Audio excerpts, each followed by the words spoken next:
Hello there everyone, Ash and Flash here, and welcome on into my spoiler review of the brand new LEGO Marvel Avengers special on Disney Plus that just aired. And this is called LEGO Marvel Avengers Strange Tales. And I will do what I always do. We go non-spoilers, then spoilers, and talk about what LEGO did and what could they do. Spoilers, they did nothing again.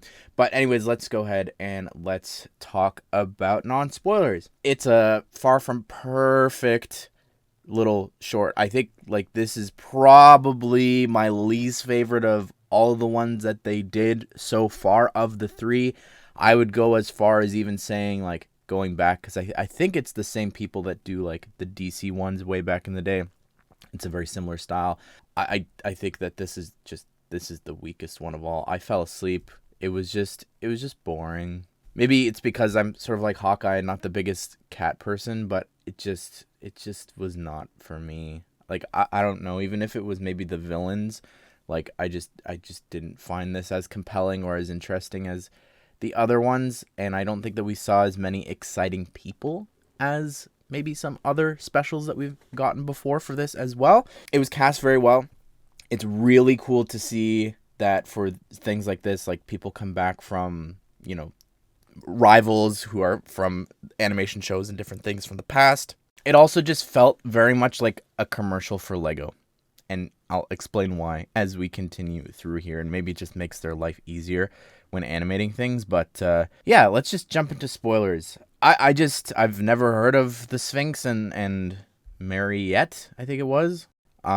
Interesting. And maybe that's another thing of just the social media side of things. It was just very cringy, a lot of the dialogue, and I understand that was probably the point. But yeah, I don't know.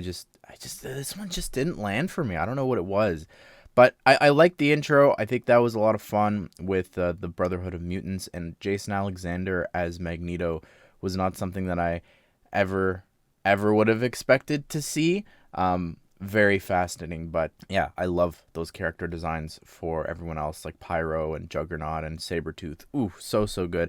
Sabretooth having this reoccurring thing throughout the whole thing was a lot of fun. I did enjoy that a lot. I thought he was a very funny character. And Hawkeye, I love Troy Baker. He carried this for sure. I mean, he was the main character. I think that was really cool. I liked him saying all the different arrows throughout this. I think that was a lot of fun as well.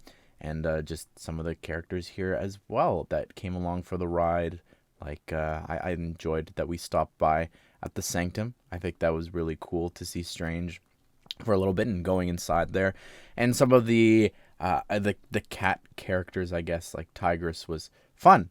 Voiced by Catherine Tabor, Padme's voice actress from Clone Wars. So that was very fun.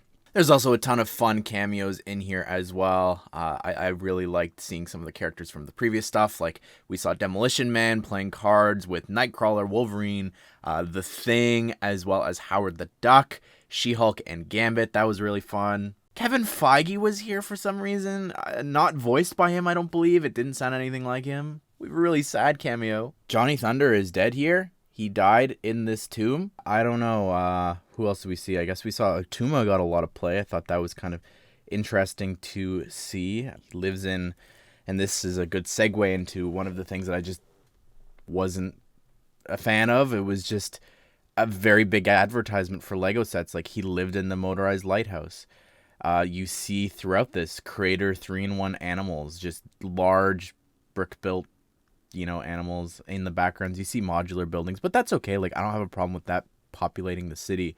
And they're even having like the most recent outfits for characters as well, which, by the way, I saw going around on Twitter, going viral about Sam Wilson and the face that he had here in the special. And people were saying like, oh, look, it's based off of the original concept art. I can't believe that they did that here in the Lego Marvel special. And it's like, well, that's because that's what Lego did for the official set. Like, that is literally his face. They didn't make that face from the concept art for the special. Then, like, even at the end, like, for some reason, all the villains, and this is jumping to the post-credits, you jump to the end, and they had all these villains in the A-frame cabin.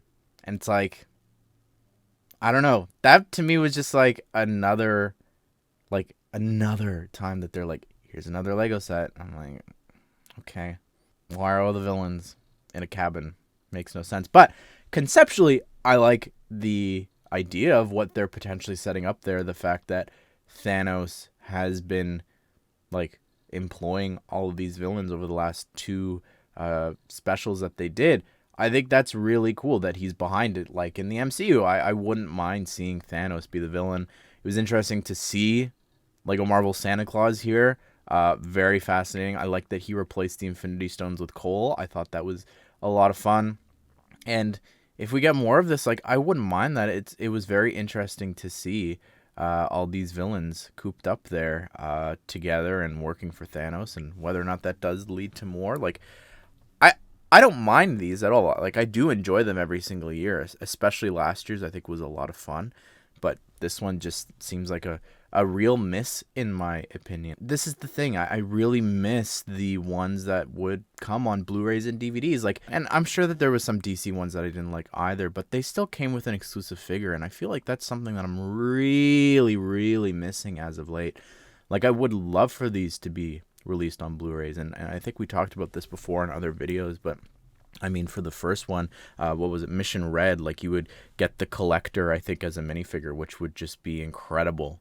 And then from the last one, you would get Demolition Man. And for this one, if I had to pick someone, I mean, the person who was featured prominently throughout this as like a side character would have been Sabretooth. Would have been incredible to get. I think people would go out of their way to get that. Again, it's a cat character, so it would fit in very well with this whole theme of this.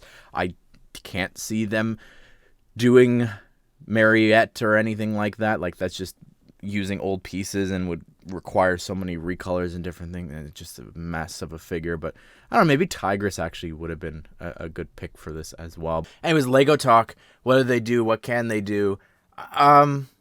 Yeah, nothing of note. I think stands out to me that they could do here. Maybe a temple or something, but I mean, chances of them doing something so obscure about the Sphinx as a full-fledged playset or something like that, I think is very, very low.